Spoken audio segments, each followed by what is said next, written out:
Dr. McGuire, the reason why I really want to talk to you is because you are an expert in women's health and nutrition. So let's talk about those physical changes for women going through menopause. And then I want to dive into the role that nutrition plays in this as well. Typically, when you hear about menopause, there's a lot of focus on hot flashes, but it's more than just hot flashes, right?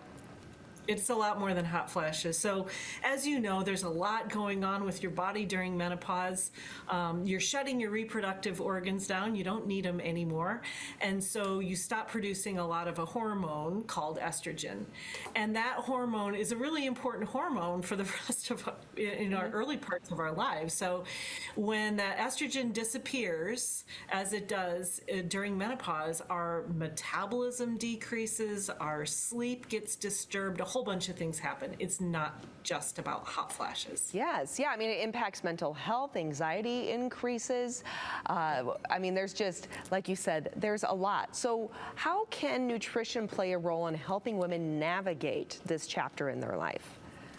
Yeah, some of the biggest health issues that women have after menopause are obesity, cardiovascular disease, diabetes, things like that. So for one thing, it's really important to go into menopause as healthy as possible. Secondly, once you hit this period of your life when menopause is happening, it's really important to pay attention to your diet. Most of us have to decrease our caloric intake because our general metabolism goes down. And what that means is I burn fewer calories just sitting here than I used to 10 years ago. Okay. And so we have to make up for that. Most of us need to cut about 500 calories a day at that point, unless we're increasing our caloric output, so our exercise. Something has to change at that point, or we will gain weight. That's just a biological fact. Okay. All right. And then when it comes to movement, incredibly important, right? Being physically active. We know that across the board.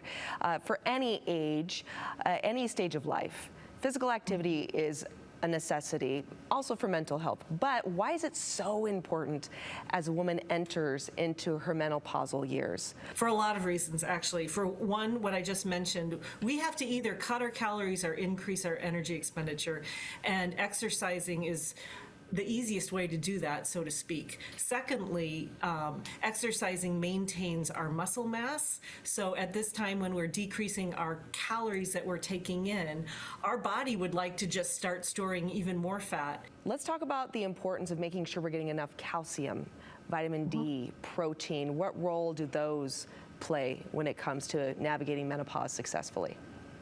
Yeah, those nutrients are all really important for muscle mass and for bone mass, and so those are incredibly important as we grow older.